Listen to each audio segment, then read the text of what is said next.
Arkamızda Mercedes, ama hala fiyata gidiyor. Arkamızda Mercedes 500 SEK var arkadaşlar.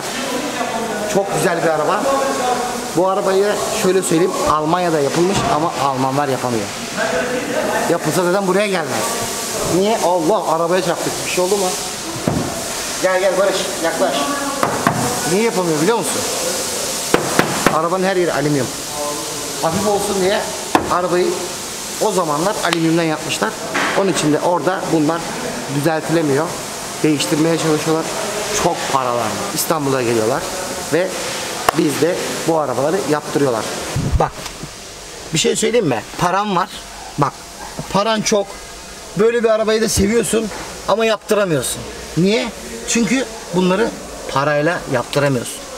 Gerçekten bak, bu maonları, buraları görüyorsun, buraların hiçbiri, her şey orijinal olsa parayla almak istesen alabilirsin ama sıfırı yok.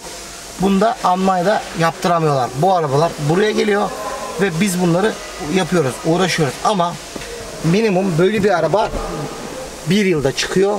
Bir yıl boyunca bizde duruyor. Kalıplarını alıyoruz, ilgileniyoruz, yapıyoruz. Bu arabanın da finalde herkes görecek. Herkes bir W212, 205, 213, 222 Mercedes yapabilir arkadaşlar. Bu çok basit.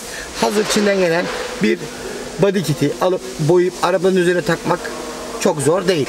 Ama böyle bir arabayı yapmak gerçekten zor. Emek, sabır isteyen bir şey. O da bizde var. Yapıyor muyuz? Yapıyoruz. Görecek miyiz? Göreceğiz. Daha neler yapacağız? Oo. Bir şey, dışarıda da birkaç bir yer göstereceğim. İlerleyen zamanlarında videoyu ilerlettiğimizde ilerleyen zamanlarda bu kromları sökeceğiz arkadaşlar mesela. Bu kromların altı komple pas. Tamamen paslanmış. Arka taraf mesela yine aynı şekilde. Bak, burada birleşim yerlerini göreceksin. Bunları söktüğümüzde içinin paslı olduğunu göreceğiz. Yani bir de böyle hani böyle arabalar yapanlar var. Tabii onlara da tabii hepsi için konuşmuyorum. Mesela bu parçayı söktükten sonra macunlayıp boyayanlar var. Bunu zaten biliyoruz. Bu arabaların buraya gelme sebebi de zaten bizim bunların söktüğümüzde macunlayıp boyamadan önce oraya bir parça ilave ettiğimiz için bu arabalar buraya geliyor. Üzerine de zehirli astar atıyoruz arkadaşlar. Onu unuttuk söylemeyi. Zehirli astar attığında da araba gerçekten çürümüyor. Evet, videolarımızı eğer bizi takip edenler bilir. Ayhan abimiz var. Arabanın sahibi de Ayhan abinin arkadaşı. Esat abinin arabası. Biz arabayı aldık. Başlıyoruz. Böyle bir arabada arkadaşlar tahminen şu an rakam tam net belli değil ama 500 bin civarında başlıyor. Ama arabada dış boyaması, iç boyaması, jant, eğri, komple içi, o maunları, tavanı, koltukları dolu bir araba olacak. Araba sıfırlanacak. Keşke bizim insanlarımızı da bu arabalar gibi böyle sıfırlayabilsek, böyle başa döndürebilsek. Ama maalesef sadece arabalar yapabiliyoruz. Başlayalım mı?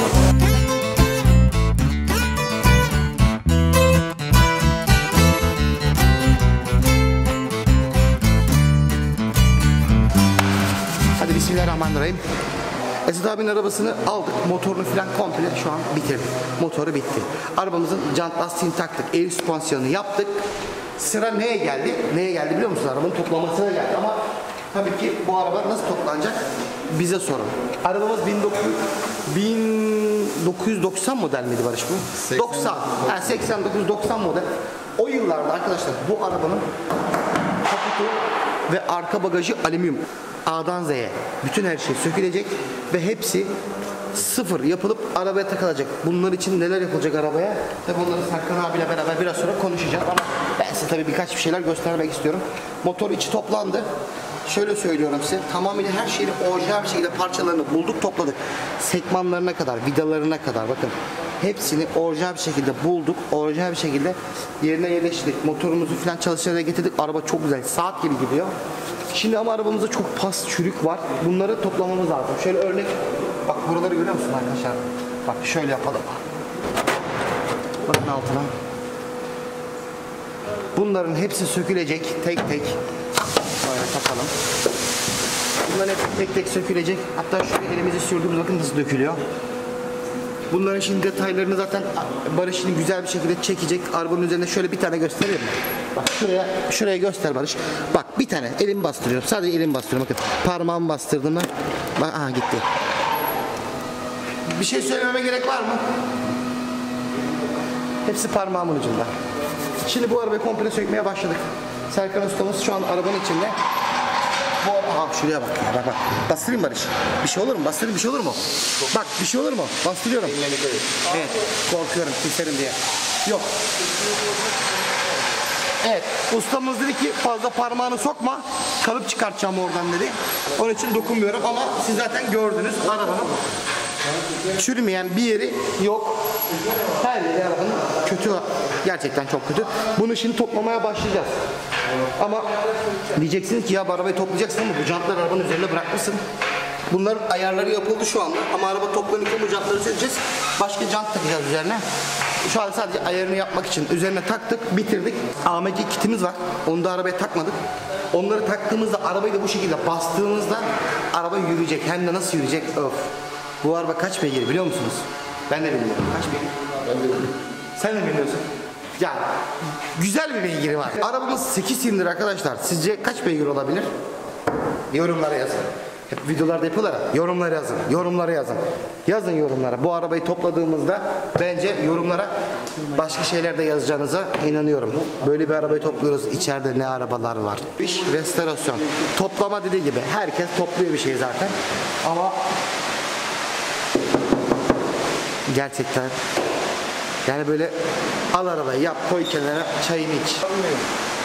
Bir şöyle seyircilerimize arabanın içindeki bizim göremediğiniz senin gördüğün hataları yapacaklarımızı anlatabilir miyiz? Var mı öyle bir zamanımız? Abi şu an işim var tabii ki de ama şu an geliyorum. Tamam. Serkan abimiz şu anda arabayı aldı. Normalde çekimi başlayacaktık ama dayanamadı. Serkan abi hemen sökmeye başladı. Evet. Harbi bak abi bu ne ya? Bu nasıl bir şey ya? Vallahi abi adamlar yapmıştır. Serkan abi elinde kalmasın abi ya. Yok abi. Bunlar ilk defa sökülüyor zaten. İlk defa değil mi? Tabii koltukları falan aynen abi. 1990 yani 40 sene sonra 45 sene sonra araba lan bu araba benden büyük. Yok 40 sene olur mu ya? 30 sene yapıyor. 35 sene. Ya benle aynı yaşıt diyelim. Yaşımı da ufalttım. Bak burada detaylar var. Bunlar hep pas. Abi bunlar Bunlar pas. Bunlar hep sökülecek işte abi. Çıtalar falan komple. bu arada çekişte vurabilir miyim? Yok abi şu an vuramazsın abi çünkü daha sökmedik aracımızı. Aracımızı sökelim yapım aşamasında istediğini yapabilirsin abi. Ben sökmeye hazırım abi. Yok abi daha Nereyi sökmek istiyorsan söyle. 2 tane vurmayla sökeriz onu. Evet. Buradan sesleniyoruz. Bundan sonra bütün arabaların dışını alüminyum yapın. Çamurluklar, kapılar hepsi alüminyum olsun, arabalar çürümesin.